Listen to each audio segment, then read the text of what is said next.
This is the sound of a garbage truck in Taipei, a subway in Seoul, 3:30 in Santiago, Auckland, Singapore, Copenhagen, Los Angeles, Sydney, London, Nairobi, Venice, Shenzhen, Kuwait City, Mumbai, and Songdo. That's in South Korea. Awfully quiet. I ended up here because I was looking for the city of tomorrow. Songdo is the largest private real estate development in history. It's a master-planned and entirely state-of-the-art smart city. While Songdo doesn't look like that future, some believe it's the future we need. It's only impossible until someone does it. It's also where they shot Oppan Gangnam Style. Just 25 years ago, Psy would have been dancing on this. Here are some other cities built on water.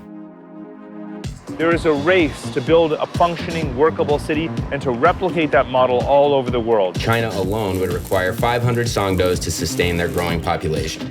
So how do we get here with an entire industry racing to build smart cities from scratch? Technology is the answer, but what is the question? Good question, Carlo. Are we just building cities of the future so we can have cities of the future? Let's take a step back. When cinema was born, only 14% of the world's population lived in cities. Right now, we're at 54%, and this is where we're headed. Cities today are growing at a pace that none of us have ever understood. Now, that's a huge deal when you think about it, because the resources that built the megacities of the 20th century aren't sustainable today. We do damage to nature, and we do less damage to nature when we occupy less of it. We're not going to make our planet grow and thrive by continuing to sprawl out. They're basically saying that when density is done right, it's the best, if not the only, solution to our growing climate crisis. So is future urbanization going to be a good thing or a bad thing? If you care about people, this is the defining question of our time. The Nantucket Project asked me to explore that question, because that's what they do, explore. So I read books, talked to experts, traveled around the world, asked the internet for help, and got responses from people in all these cities. This is Lucas, we met on YouTube. They'd show me around, and when I couldn't visit in person, they'd send me footage. The best thing about cities and the internet is they connect people. So this movie's about exploring what an even more connected urban future could look like.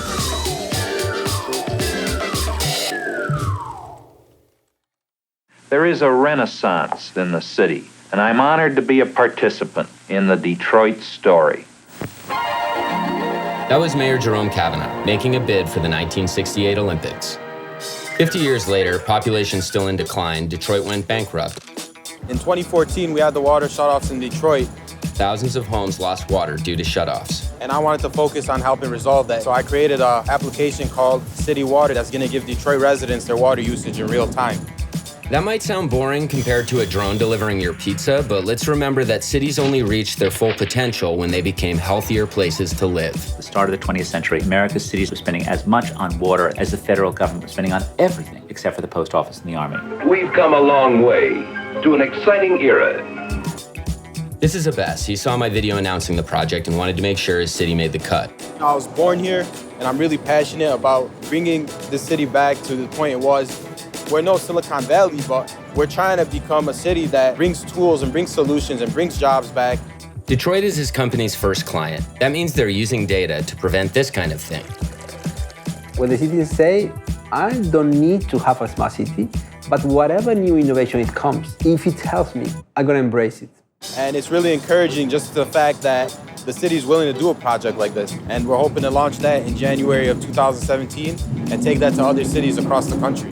Because cities inherently just don't compete with each other, there's a huge opportunity to collaborate with other cities. We could take the best practices in sustainable urbanization and spread them around the world as quickly as possible. That is the promise of the 21st century of urbanization. It's easy to imagine adopting Abess's app in Santiago. And Los Angeles is a city that's never taken water for granted. Well, what can we do? The rest of the city needs drinking water. Water again.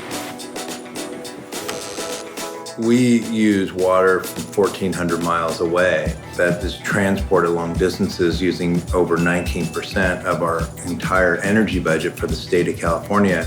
David uses solar power to turn air into clean water, which he gives away for free to his city or sometimes turns into food. Awesome. Every building, ideally, can make its own water and be water self-reliant. In the same way future cities won't need telephone lines, maybe they also won't need water pipes. You put water into a bottle, it becomes the bottle. You put it in a teapot, it becomes the teapot. be water, my friend. Like that, you see? Oh, I see. I get the idea. When people are innovating and developing solutions to address our most fundamental needs, a city will thrive. What kind of cities do we want? How do we want to interact as people in cities? Because cities aren't buildings, they're people. Part of the job of urban success means to attract and produce skilled people and to retain skilled talent. This goes together in a city. Opportunity and solving problems as they arise, innovating. Detroit is innovating right now, probably kind of like the way it was in the 1890s, when over 100 companies were working furiously to figure out the automobile. That's also like Silicon Valley in the 60s and 70s, Bangalore in the 80s, and Shenzhen, where 90% of the world's drones are manufactured right now.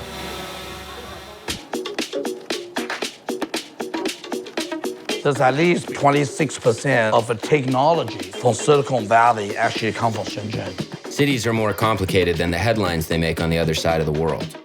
There's no YouTube in Shenzhen, so nobody saw my video there. Fortunately, George goes to school in Hong Kong, where he saw the movie and emailed me. Then he filmed Shenzhen when he went home on the weekend. Thanks, George. Like Songdo, Shenzhen was not a city 25 years ago. And like many other cities, they built giant American-style highways. Currently, the U.S. has policies that we're using general tax revenues to fund highways. We're basically subsidizing people to drive. And that's why it's cheaper to drive to the grocery store to buy blueberries from 4,000 miles away than it is to walk over to the farmer's market and buy local. Can you tell I'm eating blueberries? You can tell you're eating what you got. Okay, cool. Our subsidies and policies encourage bad habits, but the false message we send globally is that big highways solve problems. Transportation's been a very sleepy field for 50 years. You're starting to see people rethink what our streets are about and who they're for. Now cities are spending money getting rid of highways, confirming that more transportation choices and less parking are often the best ways to fight traffic and congestion. This used to be a motorway, now it's a public space. So you got green space, shade, clean water, natural cooler temperature in the area, and sure enough, traffic got better. Seoul is turning another highway into a path for people. Paris is going full pedestrian along the Seine.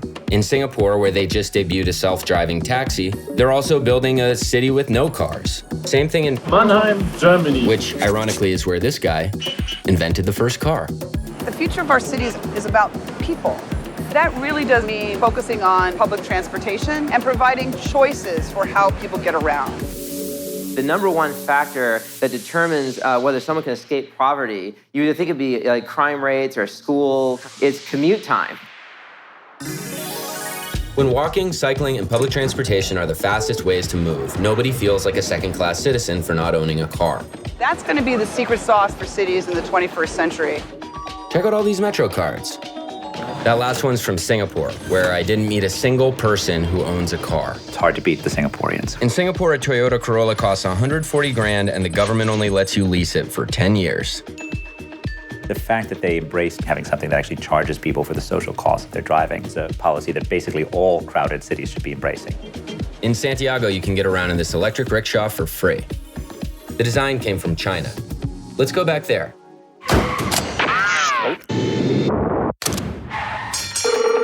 Hi, Oscar. I actually never went to Shenzhen. Nice meeting you over the internet. George and Nina shot the interview and I tuned in on Skype.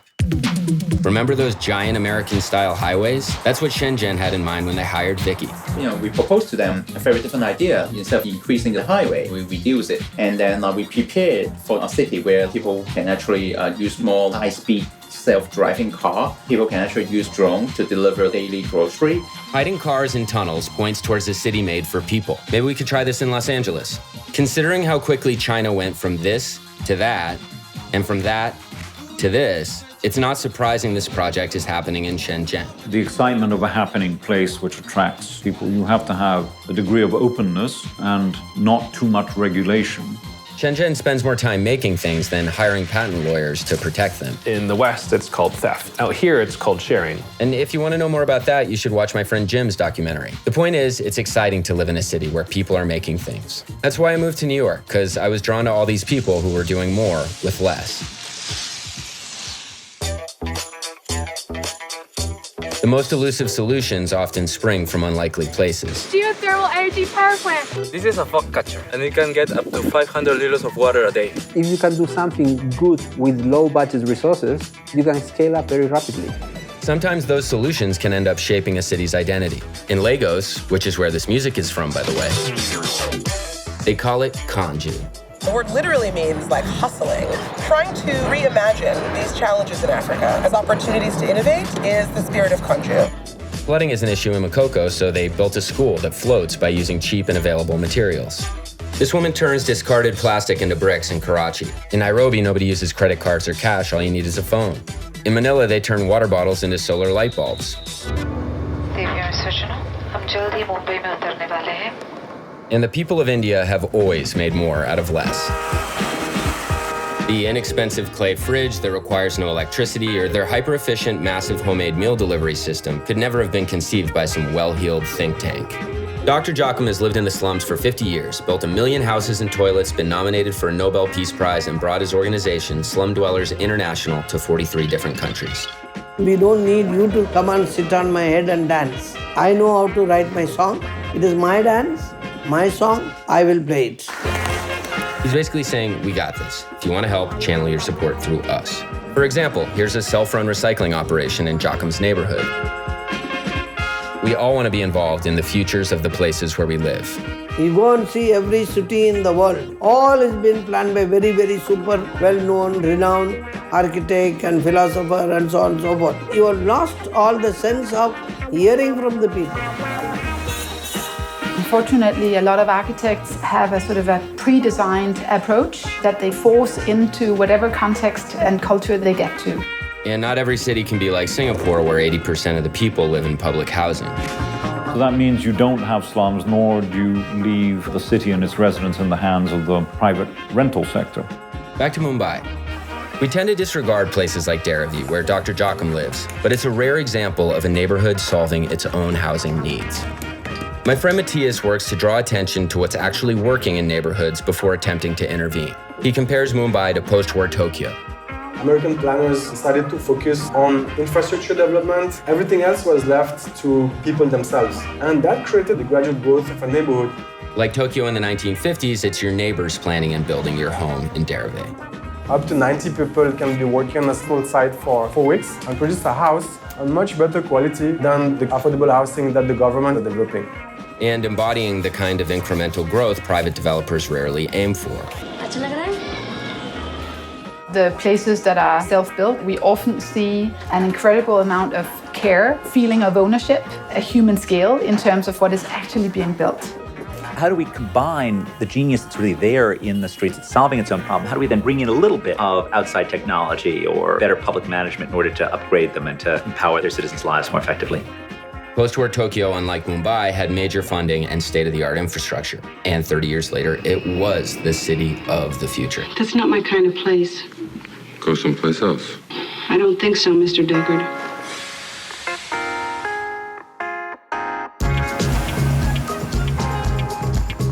Around the same time that Tokyo was booming, Copenhagen was struggling.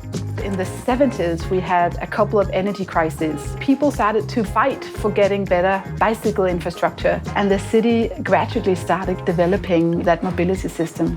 In many ways, it is Copenhageners who have wanted to get their city back. Denmark's capital insists on citizen-driven change. I think part of Copenhagen's success is that they've had a very incremental approach to the urban development. Instead of having this giant master plan, they've tested and tried out different solutions. Low-rise, mixed-use neighborhoods, great public space, clean water.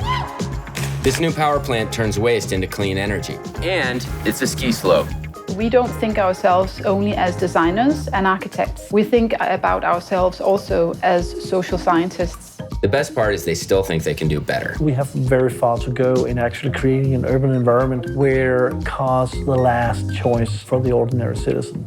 If you buy a car in Denmark, you pay 150% tax. It doesn't matter if it's electric. Destination, please. I'm super excited about self-driving cars, but without good planning and policy, we might just end up being more comfortable sitting in traffic jams. For a collection of microprocessors, you're awfully touchy. Of course, it's possible to make any city around the world a good bicycle city. And the more we get public transit, the more room there'll be for one of the very best kinds, bicycles. You could start with getting more people mobilized on foot and on bicycle, and it's so cheap to be sweet to people than it is to actually having to support these heavy transport systems. A person on a bike puts 65,000. A person on a bike puts a fraction of the wear and tear that the average car puts on the road. And as you'll remember, roads don't pay for themselves. Since I started editing this project, New York City Bike has broken daily ridership records 6 times. And the cool part is you can see all the data gathered from the program in real time. In the past, our streets have really been governed by anecdotes instead of analysis. And so we brought very focused, data-driven approaches to analyze the impacts of our projects. And so really seeing how we can take technology and not kind of replace what we're able to do, but kind of enhance our ability to interact with our environment. Well, then what do you want to do? I don't know, something. Wow. Some think that technology is going to make us more physically isolated. People will stop moving around. Right. They just won't need to. You basically connect your brain to the internet and you turn off your senses, and the senses come from the internet. And so you could feel this exact setting. Why would you get in a car? Why would you get on a plane? I just couldn't imagine that, and the whole point of this video was to go to real places and connect with real people, mostly in person. I also made this video with these people and for these people. It's kind of like a city. Thinking hard about who we're making them for and who we're changing them with is always a good starting point. Super tired. Okay, I'm exhausted. I'm sure you're exhausted. And I barely scratched the surface, but that's what I got. Bye-bye, Copenhageners. Bye, Singaporeans. Bye, Songdonians. Bye, Mumbaiakers. I'm gonna leave you with this quote from the great Jane Jacobs. Lowly, unpurposeful, and random as they may appear, sidewalk contacts are the small change from which a city's wealth of public life may grow. Cities remind us how much we benefit from and actually desire to share physical space with other people. But that doesn't mean one city can't learn from another. And the speed at which we're sharing what we're learning, the speed at which I connected with an army of filmmakers all over the world to make this video, was the most encouraging part of the experience. And while every city was exciting, it was the people in every city that made me optimistic for the future.